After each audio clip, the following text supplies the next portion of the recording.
Hi, everybody.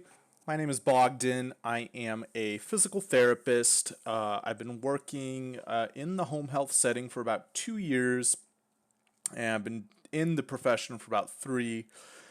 I recently started this channel, wanted to make this video to really educate and inform any current physical therapists, PT students, and even people looking to get into the profession, what kind of money you should be looking to make with home health.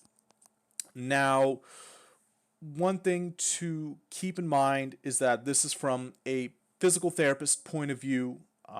This could be different depending if you're like an OT or a speech therapist or a nurse. It might not be the same, but this is basically a breakdown of what I believe current rates are, or what you should ideally get, I should say, in 2024 going into 2025. Now, really, I put all the information up essentially on the screen that's needed. What I have here is, let me make sure my camera's not in the way. What I have here is a map that I graciously pulled off of Reddit that roughly breaks down cost of living in the country. And reason why I did this is because I believe, and I think this is true with pretty good certainty, that your salary or your earnings potential as a physical therapist largely depends on where you live in the country. And so, what I have done here is I have broken down by visits what you should expect to make in home health. So, if you're not familiar with home health, if you're totally new to home health, or you've never done it before as a physical therapist, essentially, home health visits can be really broken down into three categories or three buckets, if you may. You have here your follow up visits or your routine visits. You have your evaluation type visits, and then essentially you have your start of cares. These are your main three types of visits. And what one thing that's very important to know if you are looking to go into home health is the point system. So this is the standard point system that home health uses, which essentially measures productivity. It is a productivity measurement tool. Well, basically, all your routine visits, and there's typically three types. You have your routine visits, which are just this is your most basic form of visit. This is a follow-up visit. This is like you've evaled the patient, and then this is the first day, second visit, first day back seeing them after the eval. You're doing your first treatment session. I guess if you're an outpatient, this is just like called like the treatment visit. If I had to put it in similar terms, we call it routines. Depending on the EMR you use, they might be termed something else. Might be called follow-up visit or routine visit. Then you have your discipline-only discharges. Essentially, what this means is you're doing a visit to discharge the patient from that respective discipline. In this case, this would be for physical therapy, or you're doing a reassessment visit. I have seen this with other EMRs like Kinzer. I've seen it called reevaluation.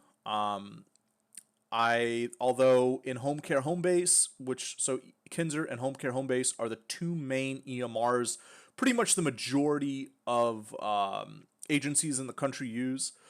In home care home base, they call it reassessments, but essentially you're checking in and seeing how the patient is doing after about 30 days.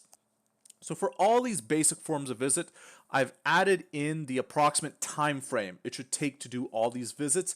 This is including being in the home and including documentation. Once you get proficient and good at doing these visits, this is how long it should take. So for routines, 30 to 40 minutes, shouldn't take longer than that.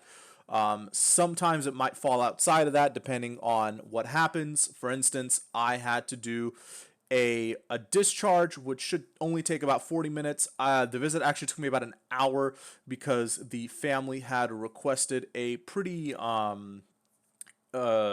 guess, in-depth breakdown as to how to use a high back wheelchair. That took me about 20 minutes. So sometimes some things can go a little bit over. So here's how I broke it down. So I broke it down really into 5 categories.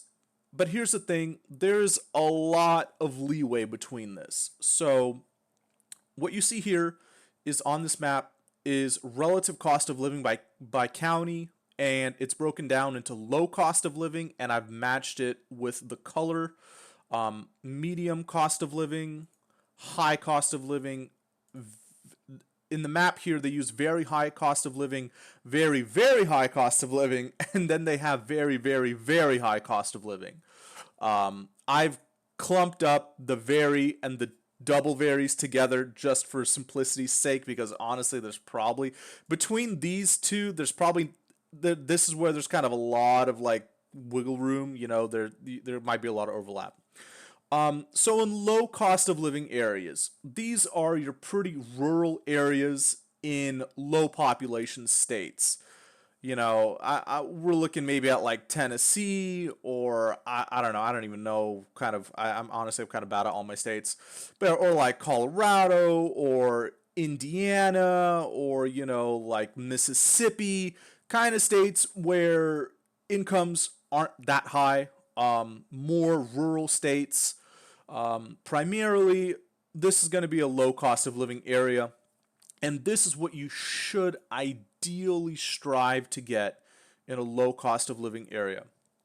So for your routine visits, you should try to get about $80 to $90 per visit. And again, this is ideal rates. You probably won't be offered these kind of rates. So you're going to have to look, and you're going to have to look hard. Because they'll probably lowball you. They will probably offer you like $60 or $50 for a follow-up visit. That might be okay for like a PTA, but for a PT, and again, these are PT rates. Yeah, you should try to get higher. So 80 to 90 for medium cost of living, 85, 95. High cost of living, that's really when you really want to try to get into the triple digits. For any kind of visit, you want to be in triple digits if you're in a high cost of living area. If they're still offering under triple digits for any visit in a high cost of living area, that's like a no-go. You're very high and you're very high cost of living, it can get up there. So I actually live I live in the pink area.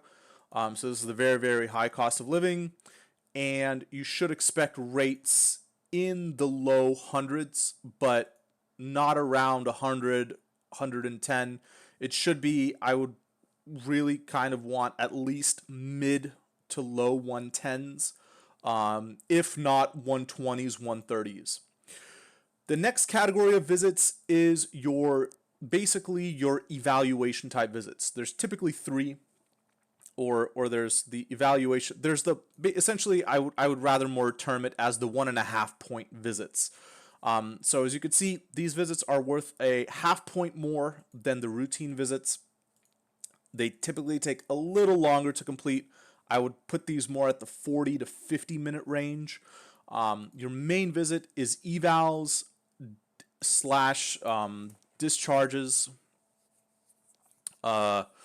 I guess, well, I already have it here, never mind. Evals, your discharge agency visits, and kind of like your recertification visits. So these visits are ones where there's a little bit more documentation to do, and it takes a little more time. And these visits are worth 1.5 points. I'll get to this later. Actually, I'll save that thought. I'm going to get to that later. So with eval type visits, really, wherever you are in the country, you really shouldn't take below triple digits. You know, if an agency is offering you less than triple digits to do a eval, that you got to run. I mean, literally just run. So for low cost of living, 100 to 110, medium 110, 120, high, 130 to 140. Once you get to very high and then the very, very high, I mean, honestly, you should be at least in the 150s. I would actually even put it kind of in 160s, possibly even 170s, if especially kind of looking more in the pink area. You should expect mid 100, like 150s, 160s range. Um, Now, the pretty much the biggest and most time intensive visit are the start of cares. Um, a lot of clinicians, if you're not new to home health, if you're new to home health, you don't know about starter cares, but starter cares are oftentimes by many clinicians kind of like the bane of their existence. These visits are the very heavy documentation visits because this is the very first visit that you do when you admit a patient to the agency. These visits, once you're good at doing the documentation, once you have your templates down, once you know kind of what to click, and you have like kind of a clipboard with a bunch of saved texts already kind of ready to go, you can get it down to about an hour and a half on these visits. Typically, the way I do these visits is I take about an hour in the home, and then about 30 minutes after I spend doing additional documentation. Um, that's probably as fast as it gets. Maybe it could be a little faster depending on your EMR. I think potentially might with Kinzer, maybe you might be able to do it a little faster, but I don't think Kinzer is much faster than home care home base. These visits are worth 2.5 points. So in low cost of living, again, I don't care where you live in the country. If you get offered below 150 to do a start of care, run. Just run. I have seen, and this is what happens, I've seen agencies offer pretty egregious values for start of cares. Like I'm talking like $120. That is awful. Comparatively, you can get $120 in a high cost of living area just doing a routine visit, which only takes about 30 to 40 minutes. This visit takes triple the time. So you should not, no matter where you live, you shouldn't be taking triple the time to get the same amount of money as a high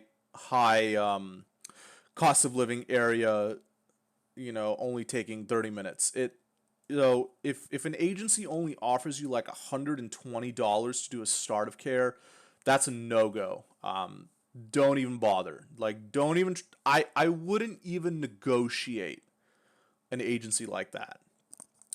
So on the lowest end, I wouldn't take less than 150 for a start of care, no matter where you are in the country. Once you get to medium and high cost of living areas, that number should really be edging closer to $200. Once you're in a very high cost of living area, you shouldn't be doing start of cares for less than $200. Is just my opinion. I Unless there's some exemptions to this, whereby potentially you can maybe you have a much higher eval rate, or your other rates are much better, but you still have to be careful with that because some agencies can try to kind of trick you, and what they can give you like very high eval or routine rates, but they'll give you like a very low start of care rate, but then they'll just have you do a ton of start of care. So you have to really watch out for stuff like that, and be careful with it. But if you're in a high cost of living set area, you really shouldn't try to take less than $200 for a start of care. And these again take about 1.5 to 2 hours, and they're worth about 2.5 points. Now, the point system is important for one reason and one reason only, and that's for salaried workers. If you are salaried, you have to look at the point values very carefully, because what some agencies will try to do is they'll try to skim it a little bit. They'll give you like 0.9 points for a routine. It's just so annoying. And if an agency ever did this to me, I would say like, really, bro? No. They'll try to do like 1.25 for an eval and like 2 for a start. These are no goes. You do not take you do not take these points. Do not do this. If they are offering you salaried, you have to look at the point values. Very important, because if they try to skim you, it actually makes a difference. So, in general industry standard, a full-time home health pay per visit, or actually, well, full time home health in general, it doesn't matter if you're pay per visit or salaried, typically is 30 points. So even for pay per visit, it's important, because that lets that keeps track of kind of your threshold for benefits and to be considered full time. So even for pay per visit, it matters to an extent. But 30 points is generally industry standard for full time per week. So 30 points per week. So you can see what happens if they knock down your point values by a little bit. It makes a difference, because say, with 1 point, you do 30 visits a week of routines. If you just knock that down to 0.9, now I'm not the best at math here, but divided by 0.9, all of a sudden you have to do 3 more visits, a little over 3 extra visits per week, just by knocking this down by 0.1. So you have to be very careful, because if you just accept these little knocked down rates, or these point values, you're going to be busting your tail, and you're not going to be making the money to show for it. So just be very, very cautious with the rates if you are in salaried. If you're pay per visit, it doesn't really matter. It doesn't matter, because you're paid for the work you do. So if you do more visits, you get paid more. If you don't do the visits, you just don't get paid as much. Agencies typically don't care about really the number of points you do, if you're per visit, except for the benefits sake. But it's not as critical as it is with salaried. So this is roughly what you should expect. I hope this gives whoever is watching this a little bit of a better understanding as to a per visit system. Now, if we're talking salaried, it largely will depend again on where you live, but generally speaking, home health should be one of the higher paying settings. The reason being is because Medicare just reimburses far more for it than Medicare does with outpatient or even acute. For whatever reason, the way Medicare works with how they reimburse home health, it just pays a lot more than acute or outpatient, which is why you tend to hear that home health makes a lot of money.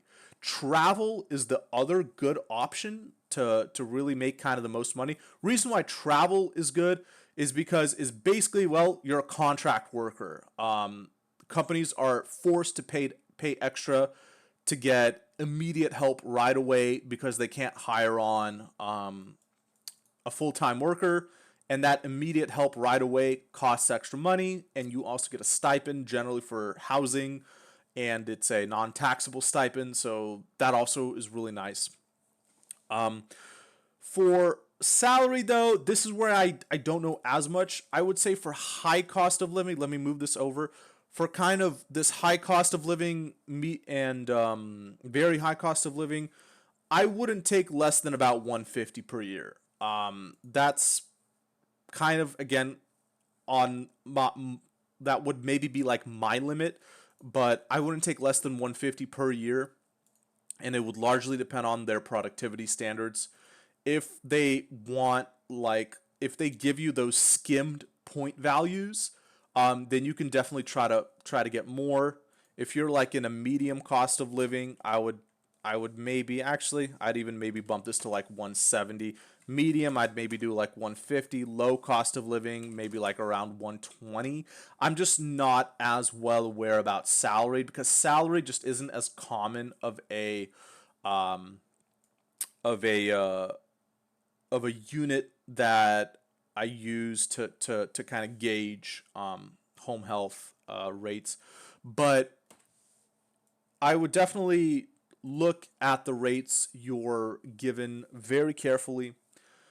If they are close to what kind of you're seeing here on my board, then it's, depending on where you live kind of on the map, then it's probably pretty a good offer. You can try to negotiate for more if you can, but these are kind of ideal rates. If anybody has any questions about this, feel free to leave it in the comments below, but I am hoping that this has given someone out there some idea. I really wanted to post this video because there's not a lot of information out there about home health rates on the internet. Pretty much the only rates that are out there are usually in private communities, or private, or you have to really kind of dig deep into like Reddit forums or like Reddit threads to find what people are being offered for home health rates. It's really kind of under the radar. So I thought I'd just make this video to kind of establish and put out there what I think are kind of reasonable rates. And I've seen hundreds of home health offers. I've been part of communities. I've looked on Reddit. I have seen probably over 100 home health offers, and this is about what I would say is good expectations based on where you live in the country. If you have any questions, yeah, like I said, leave it in the comments below. Thank you for watching, and I'll see you guys on the next video. Thanks so much.